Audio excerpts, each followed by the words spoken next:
मुझे लगता था कि यार स्कूल में मुझसे कोई पंगा नहीं ले पाएगा। गाली पड़ती तो खुल के गाली पड़ती है। तो बचपन में जब मैं कोई हॉरर फिल्म देखता था तो मुझे डर लगता था फॉर श्योर। मैं रात को अकेले नहीं जाता था। और कल जब मैंने घर पे बोला कि मैं लखनऊ जा रही हूँ तो उन्होंने बोला अरे खाना लेके आना, पैक करके अच्छे से पैक करके लेके आना। तो सबका ऑर्डर मिल चुका है मुझे। स्पेशली सर्दियों में जब आप आते हैं लखनऊ में तो उसका तो मजा ही कुछ और है। आप दोनों से ही पहला सवाल। मेरा नाम उत्कर्ष है और राजकुमार आपसे शुरू करता हूँ, फिर आप उस पर जवाब दे दीजिएगा। सबसे पहले मूवी के बारे में स्त्री 2 लेकर आ रहे हैं। अक्सर भूत पढ़े लिखे होते हैं, ये वाली थ्योरी कहाँ से आई? मतलब पहले वो पढ़ पाती है कि कल आना है और अब वो पढ़ पाती है कि रक्षा करना है। देखिए, इस पे जो है R&D थोड़ा करना पड़ेगा। तो आई थिंक हमारे जो राइटर डायरेक्टर हैं अमर, उनसे आप पूछे कि उनको कैसे पता है कि भूत जो है पढ़े लिखे होते हैं। आई थिंक कोई जो हमारी जो स्त्री हैं फिल्म में वो शायद पढ़ी लिखी होंगी, जो कि फिर पार्ट 1 में दिखाया था कैसे उनको मार दिया गया, फिर वो वापस आई स्त्री बनकर। तो वो पढ़ी लिखी ज़रूर होंगी अपने टाइम में। तो इसलिए हमारी जो स्त्री है वो बहुत पढ़ी लिखी है, बहुत समझदार है। और हमारा जो सरकटा है, जैसे कि आपने ट्रेलर में देखा है, वो इन्फ्लुएंसर बनना चाहता है, अपने फॉलोअर्स बढ़ाना चाहता है। ये खैर कॉमेडी की बात है, बट फिल्म में ऐसे बहुत सारे धुआंधार हमारे डायलॉग हैं जो बहुत हंसाएंगे आपको, बहुत एंटरटेन करेंगे। आप कई बार और आपकी कई सारी प्रेस कॉन्फ्रेंसेस में हमने देखा है कि आप वो लॉजिक क्रिएट करते हैं। आपको नहीं लगा कि ये पढ़े लिखे भूत होते हैं और फिर उसको हिंदी ही आती हो? ये क्यों? मतलब जैसा राजकुमार ने बता दिया, R&D तो राइटर करेंगे। आपको नहीं लगा कि इस पर सोचना चाहिए कि नहीं, मुझे तो ये सबसे दिलचस्प बात लगी जब मुझे नरेशन मिला था ना। मैं इतनी हंसी। अगर पार्ट 1 में आपको याद है, जब वो पढ़ती भी है और जब वो किसी को देखती भी है तो उसकी मुंडी ऐसे ऐसे टेढ़ी हो जाती है, ऐसे कैमरा मूवमेंट में भी वो दिखाया है। तो मुझे लगा कि यार ये इतनी दिलचस्प कहानी है। एक स्त्री जो है वो पढ़ सकती हैं और इमोशन भी देती हैं और भूत है। तो मुझे लगा कि ये बहुत ही इंटेलिजेंट बात है जो राइटर्स ने, जिसके बारे में राइटर्स ने सोचा है। अच्छा, और कभी लाइफ में ऐसा हुआ कि हम सब बचपन में वो सारे गेम्स खेलते हैं, भूत बुलाने के गेम होते हैं। अब यहाँ तो आप दो पार्ट में बुला रही हैं, लेकिन इससे पहले कभी बचपन या कभी लाइफ में ऐसा कुछ चीज़ की कोई याद होगी, कोई कहानी या कोई ऐसी चीज़ की नहीं हॉरर से इन्फ्लुएंस हो जाना? जी नहीं, ऑफ कोर्स बचपन में तो हम सब बहुत ही ज़्यादा, क्योंकि सेंसिटिव होते हैं, गलेबल होते हैं, तो जब कोई हॉरर फिल्म देखते हैं स्क्रीन पर तो उसका इम्प्रिंट रह जाता है आपके दिमाग में, उस विजुअल का। तो बचपन में जब मैं कोई हॉरर फिल्म देखता था तो मुझे डर लगता था फॉर श्योर। मैं रात को अकेले नहीं जाता था। मैं अपना कभी वॉशरूम जाना होता था तो हमारा घर काफ़ी बड़ा था, आंगन था उसमें, तो मदर को साथ लेके जाता था कि नहीं आप चलो, आपको मेरे साथ चलना पड़ेगा, आपको बाहर बैठना पड़ेगा वॉशरूम के। तो उस टाइम डर लगता था, पर of course the more you grow up the more you understand life. आपको समझ आता है कि ये सब किस्से कहानियाँ हैं और ऐसा असल में होता नहीं है। आपने कभी ऐसा कुछ किया? जैसे गेम्स चलते थे कि भाई भूत बुलाने के गेम होते थे, पहला चार्ट बनाए जाते थे, वो कटोरी में सिक्का रखना और तमाम चीजें। कभी इस तरीके की कोई चीज, कि फिल्मों में तो 2-2 बार आप बुला रहे हैं। मैं और भैया क्या करते थे घर पे, जी हॉरर शो तो सबको पता है। तो उसका थीम का जो गाना है जो हम सबको याद होगा, राइट? पता नहीं आप सबको पता है? तो हम वो इतना गाते थे घर पे और एक दूसरे को डराते थे। तो जी हॉरर शो देख के, आहट देख के बचपन गुजारा है। सेकंड पार्ट पर आ रहा हूँ, व्हिच इज लखनऊ, और आप लखनऊ में हैं। लखनऊ आप तो कई बार विजिट किए हुए हैं आप लोगों ने, मतलब कई मूवीज के कारण। लखनऊ का ऐसा क्या स्पेशल है जो आपको लगता है कि बाकी शहरों से लगे? और आप लोग खूब प्रमोशन से लेकर शूटिंग का विजिट करते हैं इस देश को। मैंने तो बहुत फिल्म शूट किए हैं यहाँ पर। शादी में ज़रूर आना, बरेली की बर्फी, बहनों की तेरी, बहुत सारी फिल्म शूट की हैं, भीड़। तो मेरा तो एक खास रिश्ता है। आई थिंक जब भी लखनऊ आते हैं ऐसा लगता नहीं कि किसी दूसरे शहर आए हैं, लगता है कि हाँ ये सब गलियाँ तो मुझे पता है अच्छे से। लोग बहुत अच्छे हैं यहाँ के। आई थिंक खाना ऑफ कोर्स बेहतरीन खाना है, फिर वो स्ट्रीट फूड हो या प्रॉपर मेन कोर्स हो यहाँ का, और बहुत शूटिंग फ्रेंडली है। आई थिंक लखनऊ में क्या है कि सब मिल जाता है आपको शूट के लिए। आपको शहर चाहिए तो शहर है, थोड़ा आगे जाएंगे तो गांव मिल जाएगा, थोड़ा आगे जाएंगे तो पहाड़ मिल जाएंगे, नदी मिल जाएगी। तो इसलिए आई थिंक बहुत शूटिंग फ्रेंडली है। सरकार ने आई थिंक बहुत अच्छे से इस बात पे ध्यान दिया है कि लोग आएँ बाहर से, कि जितने टूरिस्ट आए, हम लोग जैसे आते हैं शूट करने के लिए, तो उस चीज़ का बहुत ध्यान रखा गया है कि कंफर्ट बहुत रहे इस चीज़ के लिए। तो आई थिंक उसके लिए बहुत ऑफकोर्स सराहना करनी चाहिए हमें एडमिनिस्ट्रेशन की। तो मुझे तो बहुत मज़ा आता है यहाँ पर आकर, स्पेशली सर्दियों में जब आप आते हैं लखनऊ में तो उसका तो मज़ा ही कुछ और है। जब आप पूरा जवाब दे रहे थे तो श्रद्धा का जिस चीज़ पर एक्सप्रेशन सबसे ज़्यादा खिल कर आया था, which is जैसे आपने बोला खाना यहाँ खाना क्या चीज़ है लखनऊ की जो आपको लगता है कि अगर आपने अब तक जो टेस्ट किया कि नहीं, इस चीज़ में तो लखनऊ हर शहर अपने अपने दावे करता है कि उसके यहाँ खाने की चीज़ बहुत अच्छी है। आप लोग जहाँ काम करते हैं कि पाव भाजी खानी तो बॉम्बे आओ। लखनऊ में आपने क्या ऐसा टेस्ट किया जो आपको लगता है कि नहीं ये अनबीटेबल है? आपको ये पता है ना कि एक फूड डिलीवरी सर्विस ने भी ये शुरू किया कि लखनऊ का खाना बॉम्बे जो भेजता कबाब्स है वो बॉम्बे भेजते हैं। तो उसका फ़ायदा तो घर पे सब उठा रहे हैं। और कल जब मैंने घर पे बोला कि मैं लखनऊ जा रही हूँ तो उन्होंने बोला अरे खाना लेके आना, पैक करके अच्छे से पैक करके लेके आना। तो सबका ऑर्डर मिल चुका है मुझे, मैं बॉक्सेस लेके जा रही हूँ सबके लिए।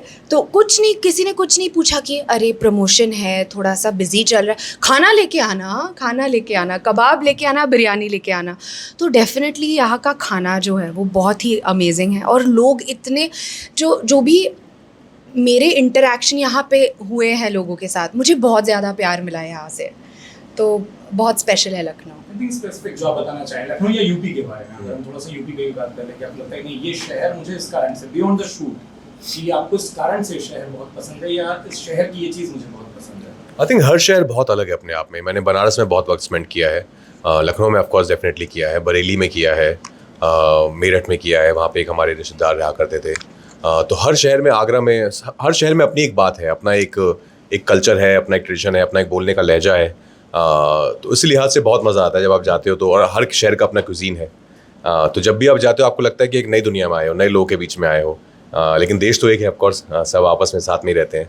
तो आई थिंक यही खासियत है यहाँ यूपी की कि इतना बड़ा राज्य है ऑफकोर्स, उसमें इतने सारे शहर हैं और हर शहर की अपनी एक खासियत है। जो आप एक शब्द बोले ना कि यार शहर का अपने प्लेस है, वापस फिल्म याद आ गई। पार्ट 2 का एक चीज़ रिवील कर दीजिए, विक्की प्लीज बोला जाएगा कि नहीं बोला जाएगा? विक्की प्लीज ही बोला जाएगा। विक्की प्लीज तो नहीं बोला जाएगा। और ये पार्ट 2 में भी हमको यस ऑफकोर्स, आई थिंक हाँ बिल्कुल, क्यों नहीं। पार्ट 1 पार्ट 2 में, और उसके बाद मैं सारे स्टूडेंट्स आप लोगों से बात करना चाहते हैं, उनके पास ले चलूंगा। श्रद्धा आपसे पूछना था पार्ट 1 पार्ट 2 दोनों के बीच में बेसिक डिफरेंस क्या है? पहले में लोग आपको बुला रहे थे, दूसरे में आपको बचाने के लिए किसी और को बुला रहे हैं, इसके अलावा भी कुछ है? मुझे लगता है जो खासियत थी ना स्त्री के बारे में, वो था कि जब पिक्चर ख़त्म हुई लोगों के दिमाग में सवाल पैदा हुए कि अब आगे क्या होगा। अरे चोटी तो जोड़ दी, मतलब ओ बाप रे, मतलब ये एक्चुअली ये कौन है, क्या हो रहा था, आगे क्या होगा, वापस आएगी कि नहीं। तो वो जो इंटरेस्ट लेवल बढ़ गया ना, उसके बाद कहानी बढ़ाने के लिए हमें 5 साल लग गए, 6 साल लग गए। एंड बहुत ही दिलचस्प कहानी की ज़रूरत थी पार्ट 2 के लिए। तो वो फिंगर्स क्रॉस्ड उम्मीद है कि हमें मिल गई है। और जैसा आपने ट्रेलर में देखा है कि सरकटे का आतंक है, तो एक अलग ही लेवल का खतरा है अभी कहानी में। और ओ स्त्री रक्षा करना सब कह रहे हैं, तो क्या है और बहुत बड़ा, क्या बोलते हैं, बहुत बड़ा खौफ है। तो एक्साइटिंग तो है, मैं फ़ैन भी हूँ ऑफ स्त्री, तो फिल्म की फ़ैन हूँ, तो मैं बहुत एक्साइटेड हूँ। तो कहानी में तो आगे है, बहुत है। आई थिंक एक्टिंग होती है, जस्ट दैट कि फिल्म थोड़ा टेक्निकल है। I would say that's the only difference. मतलब थिएटर में कई बार हो सकता है आपको शायद थोड़ा सा ज़्यादा भाव भंगिमाएँ करनी पड़े कि लास्ट स्टेज तक भी दिखे। और कई बार थिएटर में क्या होता है कि एक टोन का आपको आइडिया नहीं होता है। लाइक कि अगर मैं इनसे इतने पास बैठ के बात कर रहा हूँ तो मुझे इतना ज़ोर के बोलने की ज़रूरत नहीं है, क्योंकि वो सुन सकता है। तो वो माइक है आपके पास, कैमरा इतना पास है आपके। आई थिंक वही एक छोटा सा डिफरेंस है कि उसका आपको ध्यान देना होगा कि आपको जितना उसको आप ज़िंदगी के करीब ला सकते हैं, आम ज़िंदगी के करीब ला सकते हैं उस किरदार को, अगर उसकी वैसी डिमांड है तो बस उतना ही है। उसके अलावा ऐसा कुछ फ़र्क नहीं है। इमोशन तो सेम है। इमोशन तो जो आप स्टेज पर दिखा रहे हैं या कैमरा के सामने दिखा रहे हैं, उसमें तो सच्चाई चाहिए ही चाहिए। वो तो आप उसमें तो आप चीटिंग नहीं कर सकते। लेकिन अगर और ऐसा नहीं है, बहुत सारे थिएटर के बहुत सारे अच्छे एक्टर्स हैं जो सिनेमा में काम कर रहे हैं। लेकिन एक दो बार मैंने ऐसे देखा है कि कई बार कुछ एक दो थिएटर से जो करके आते हैं एक्टर, एक पहली दूसरी फिल्म होती है तो वो थोड़ा सा कंफ्यूज लगते हैं मुझे कभी कभी। मैच्योर थिएटर करके आते हैं कि कितना है कितना नहीं है, कि क्लोजअप का मतलब क्या होता है। तो वो सब टेक्निकलिटीज़ हैं। और आजकल तो आप ऐसी जनरेशन में बड़े हो रहे हैं कि यूट्यूब पर सब अवेलेबल है, हर तरह की क्लास अवेलेबल है। तो उसमें से आप बहुत कुछ सीख सकते हैं, देख सकते हैं। सिनेमा देखिए, अच्छी अच्छी फिल्म देखिए, उससे बहुत कुछ सीखने को मिलता है। एज अ परफॉर्मर मैं इसमें एक चीज़ जोड़ लूँ, फिर आप अपने केस कर सकते हैं कि थिएटर में एक चीज़ ये भी होती है ना, कोई डायरेक्ट फीडबैक मिलता है। आपने शॉट किया, आपने एक्ट किया, या तो ताली आ रही है या लोग रो रहे हैं, लाइव रिएक्शन है, और एक ही टेक मिलता है। हाँ, और मूवी में आप इससे बच जाते हैं कि इसका भी डिफरेंस है। मतलब आपके आंसर में वो चीज़ मुझे नहीं दिखी। नहीं, उसमें बच नहीं जाते। उसमें भी जब फिर गाली पड़ती है तो खुल के गाली पड़ती है। एक होता है कि तुरंत करना और उसके बाद आपको कंटिन्यू भी रखना है। करेक्ट जब आपने करेक्ट एक शॉट किया, हाँ। आपने एक फनी डायलॉग बोला, लोग नहीं हंसे थिएटर में, हाँ और आपको उसके बाद भी कुछ बोलना है, करेक्ट करेक्ट करेक्ट। क्या वो चीज़ इम्पैक्ट करती है एक एक्टर को? स्टेज जब मैं नाटक करता तो ऑफकोर्स आपको लगता है कि ये मेरा एक पंच है जिस पे लोग हंसेंगे, लेकिन कई बार लोग नहीं हंसते, तो आई थिंक वो हल्का सा एक आपको जर्क लगता है, but you have to move on. आप उसमें कुछ कर नहीं सकते कि यार मैं दोबारा बोल दूँ क्या हंसाने के लिए। I think you have to live your part, और स्टेज पे जो आपका काम है उसको आपको अच्छे से निभाना है। लेकिन सिनेमा में भी ऐसा, सिनेमा में एक्चुअली बहुत बार क्या होता है कि आपको लगता है कि ये बहुत अच्छा पंच है और ये तो बहुत फनी होने वाला है, और जब आप ऑडियंस के साथ देखते हैं जाके, ऑडियंस उस पर हंसती नहीं है, और कोई और चीज़ जो आपको लगता था कि हाँ ये तो ऐसी है, उस पर ठा के मार के हंस रही होती है। तो आई थिंक वो रिएक्शन भी अपने आप में आई थिंक बहुत ही मैजिक है, जब आपको एक्सपेक्ट नहीं होता और वहाँ पर रिएक्शन मिलता है। तो आपको क्या लगता है इस फिल्म में कौन सी ऐसी चीज़ होगी जिस पर बहुत अच्छा रिएक्शन आएगा? फिल्म, आई थिंक पूरी फिल्म में बहुत अच्छा रिएक्शन आएगा मुझे लगता है, क्योंकि बहुत फनी है, बहुत मस्ती के साथ, बहुत ईमानदारी के साथ, जैसे हमने पार्ट 1 बनाया था सेम एग्जैक्टली उसी एनर्जी के साथ इस फिल्म को बनाया गया है। कोई करप्शन नहीं है इसमें बिल्कुल भी किसी भी तरह की, कि पार्ट 1 हिट थी तो इसमें कुछ अभी ऐसा बनाओ। ये एक प्रोजेक्ट नहीं है, ये सिनेमा है, ये कहानी है, जिसको उतनी शिद्दत से बनाया गया है।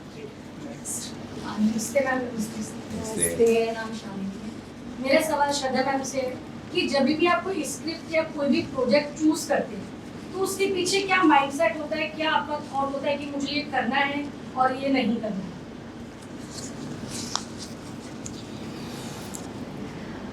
तो जब आप एक पिक्चर बनाते हैं, ऑडियंस तो एक वीकेंड पे, एक दिन, 3 घंटों में देख लेते हैं फिल्म को।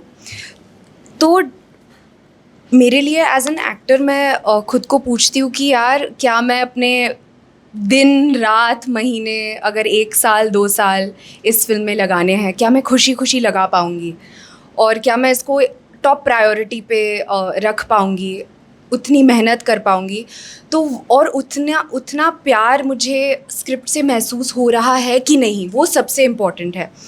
तो जब तक वो फीलिंग नहीं आती ना, मैं एकदम रिलैक्स्ड रहती हूँ कि कोई बात नहीं, फिर मत करो। जब वो फीलिंग आती है तब फिल्म करना। तो डेफिनेटली कहानी क्या है, किरदार क्या है, डायरेक्टर कौन है जो बना रहे हैं, और एक्सपीरियंस, मेरा अनुभव क्या रहेगा, एज एन एक्टर कैसे चैलेंज होंगी मैं, तो ये सब रखती हूँ दिमाग में। ये सब वो सच्चाई है दोस्त, वो आपको वो मिलेगा ही। आई थिंक बहुत कोई लाखों में एक होता होगा जिसका पहली फिल्म में ऑडिशन देके और वो रातों रात बन जाए, पर अगर आपको बहुत शिद्दत से प्यार है इस चीज़ से, मैंने बहुत ऑडिशन दिए, मैंने बहुत रिजेक्शन सहा है, थिएटर करके, FTI करके मैं गया था मुंबई 2008 में, तो वो तो सच्चाई है, वो आपकी, वो हमारी इस लाइन का, हमारी इस पैशन का हिस्सा है। तो उसके लिए आप तैयार रहिए, पर उसको कभी अपने ऊपर हावी मत होने दीजिए। आई थिंक अपना बहुत ही पॉजिटिव माइंडसेट रखिए। आप जो दोस्त बनाएंगे उस शहर में वो बहुत इंपॉर्टेंट है, वो बहुत सतर्कता से चुनिए कि वो ही आपको क्योंकि मोटिवेट करेंगे या डीमोटिवेट करेंगे, वही आपको रास्ता दिखाएंगे आप किस रास्ता जा रहे हैं। क्योंकि उस शहर में पहुंच के आपको ऑफकोर्स बहुत आज़ादी मिलेगी कि आप कोई है नहीं कंप्लेन करने वाला या सवाल करने वाला, तो आपको बहुत फोकस होकर चलना पड़ेगा। अगर आप इसके लिए रियली पैशनेट हैं लाइफ में कि मुझे यही करना है और मेरा कोई दूसरा प्लान भी नहीं है लाइफ में, तो वो बहुत ज़रूरी है कि आप अपने पीयर्स अच्छे से चुनें और फोकस अपने एक जगह रखें। रिजेक्शन मिलेगा, उससे कुछ सीखिए कि हाँ ये क्यों वर्क नहीं किया इस ऑडिशन में, शायद इसलिए वर्क नहीं किया, अगले वाले में उस पर काम कीजिए। लेकिन एक्टिंग पे काम करते रहिए, घर जाके भी कुछ ना कुछ, कोई सीन वर्क, कोई इम्प्रोव वर्क, कुछ देखिए, उसके बारे में जानिए ये कैसे किया है ये scene. Next question. Hello sir, मेरा क्वेश्चन सर आपसे है कि आप जैसे इतने कैरेक्टर करते हैं तो उसके पीछे आपका प्रोसेस क्या रहता है और उसके पीछे की साइकोलॉजी अगर समझे तो हम कैसे समझें? हर फिल्म का अपना अलग प्रोसेस होता है। अगर मैं हाल फिलहाल का एग्जांपल दूं, श्रीकांत जैसे एक फिल्म आई थी अभी, वो बायोपिक है, एक विजुअली इम्पेयर्ड लड़की की कहानी है। तो मेरा कोई एक्सपीरियंस नहीं है ऐसा, मैं नहीं जानता कैसा फील होता होगा, या ना मेरे आसपास कोई ऐसा था। तो मैंने बहुत वक्त बिताया रियल लाइफ विजुअली इम्पेयर्ड लोगों के साथ, कि कैसा, क्या बॉडी लैंग्वेज है, हाउ डू दे बिहेव, क्या रहता है, क्या उनकी मानसिक स्थिति क्या होती है। बहुत सवाल किए, बहुत बातें की उनसे, and I was very surprise, क्योंकि आपको हमेशा पहली फीलिंग पिटी वाली आती है कि अरे अरे, but when I met them मुझे लगा कि यार ये तो बहुत ही बिंदास है, मतलब इतना कॉन्फिडेंस है कि सब कुछ बहुत ही नॉर्मल है। तो मुझे ये था कि मुझे यही नॉर्मल सी दिखानी है स्क्रीन पर भी, मुझे कभी भी ब्लाइंड प्ले नहीं करना है कि वो तो मेरी पर्सनैलिटी का हिस्सा है ही ना, उसको मैं दिखा क्यों रहा हूँ, वो तो मैं हुई। तो यही लेके मैं चला था, लेकिन इस चीज़ से बहुत हेल्प मिली, श्रीकांत के साथ वक्त बिता के बहुत हेल्प मिली। एंड देन कम्स अगर आप फिर स्त्री की बात करें तो स्त्री एक फ़न फिल्म है, उसका प्रोसेस अलग होता है कि आपने ऑफकोर्स लहजा पकड़ लिया, उस दुनिया को समझ लिया, क्या रिलेशनशिप है अलग अलग किरदार से, आपके कैरेक्टर से, उसको समझ लिया कि हाँ रुद्रा भैया के साथ ये रिश्ता है, इनके साथ प्यार है, ये दोस्त हैं, वो सब समझने के बाद फिर इट्स अबाउट हैविंग फन। फिर आप जब कैमरा के सामने आते हैं, सीन मिलता है आपको, आप पढ़ते हैं कि हाँ मज़ा आने वाला है, और फिर इम्प्रोव करते हैं आप बहुत, एक के ऊपर एक, उसको और कैसे बेटर बनाया जाए। तो फिर उसमें फिर आप ज़्यादा दिमाग मत लगाइए कि ये लाइन को मैं क्यों बोल रहा हूँ, विक्की प्लीज क्यों बोलेगा, ये विक्की भी बोल सकता है, क्योंकि मज़ा आ रहा है ना विक्की प्लीज बोलने में, तो फिर आप मज़े लीजिए। तो लाइट हार्टेड फिल्म में, कॉमेडी फिल्म में ये होता है कि आपको जितना आप मज़े लेंगे ना, उतना ऑडियंस को मज़ा आने वाला है। आपने श्रीकांत का मेंशन किया, आपका ओटीटी डेब्यू दिखेगा नहीं दिखेगा, कुछ प्रोजेक्ट है, चल रहा है नहीं चल रहा है? अभी तो OTT डेब्यू नहीं है। जैसे मैंने कहा ना कि जब तक वो फीलिंग नहीं आती ना कि इस फिल्म का या इस शो का हिस्सा बनना ही है ना, तब तक मैं स्त्री 2 के साथ अभी खुश हूँ और अच्छा काम करना है। तो देखते हैं, अगर कुछ मैं चाहती हूँ कि कोई मुझे कुछ दिलचस्प ऑफ़र करे तो देखते हैं। नमस्ते सर। नमस्ते। मैम। नमस्ते। मेरा नाम ज्योति है और मेरा सवाल सर से है। सर, ऑडिशन क्रैक करने के लिए किन किन चीज़ों का सबसे ज़्यादा ध्यान रखना चाहिए? सबसे पहले तो जब आपको सीन मिलेगा तो आपको एक ही सीन मिलेगा, तो आपको कोई आगे पीछे का ज़्यादा पता नहीं होगा कि एक फिल्म में कहाँ है ये सीन। तो आई थिंक अगर आप कोशिश कीजिए, अगर आप पूछ सकते हैं जो भी आपके कास्टिंग डायरेक्टर हैं उनसे या उनके असिस्टेंट से कि आप थोड़ा बहुत बता दीजिए ये किस वर्ल्ड में सेट है, मान लीजिए, या क्या है इसके आगे पीछे क्या हो रहा है, मेरा किरदार थोड़ा उसके बारे में बता दीजिए। तो वो सब अगर मिल जाए तो बहुत अच्छी बात है, then you can prepare better. उसके अलावा I think just have fun. मुझे लगता है कि उसके साथ आप प्रेशर लेके मत जाइए उस कमरे में कि ये तो मुझे क्रैक करना ही है, ये मेरा ऑडिशन है, ये मेरा मौका है। वो रखिए अंदर, लेकिन रिलैक्स होके जाइए। जो एक्टिंग में सिखाते हैं ना, वो रिलैक्सेशन की बात, कि रिलैक्स होना बहुत ज़रूरी है। तो रिलैक्स होके जाइए और कोशिश कीजिए कि जो मैं करता था बहुत बार, कि एक सीन दिया गया है मुझे कि हाँ, उसको जब आप पढ़ते हैं तो एक फ़र्स्ट थॉट आता है कि अगर ये सीन है उसमें वो ग्लास फेंक रहा है और डांट रहा है कि हाँ ये गुस्सा हो रहा है, तो लगता है कि नहीं, हाँ गुस्सा हो रहा है, पर गुस्सा होने के तो और 10 तरीके हैं ना, तो मैं फर्स्ट इम्पल्स को क्यों फॉलो करूँ? क्योंकि जितने लोग ऑडिशन में आएंगे वो यही करेंगे, वो चिल्लाएंगे, वो ग्लास फेंकेंगे, वो ये करेंगे। मैं शायद किसी और तरीके से पेश कर सकता हूँ इस गुस्से को, क्योंकि जब आप कुछ अलग करते हैं तो सामने वाले का ध्यान जाता है कि एक सेकंड इसने कुछ अलग इसको प्ले किया है।